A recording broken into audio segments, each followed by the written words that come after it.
لم يكن الذين كفروا من أهل الكتاب والمشركين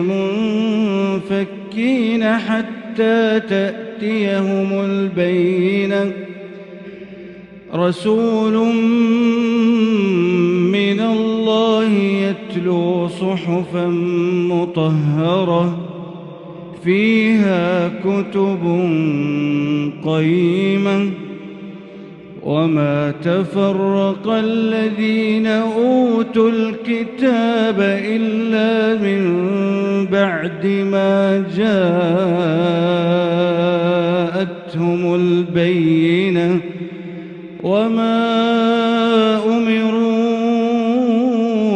إلا ليعبدوا الله مخلصين له الدين حنفاء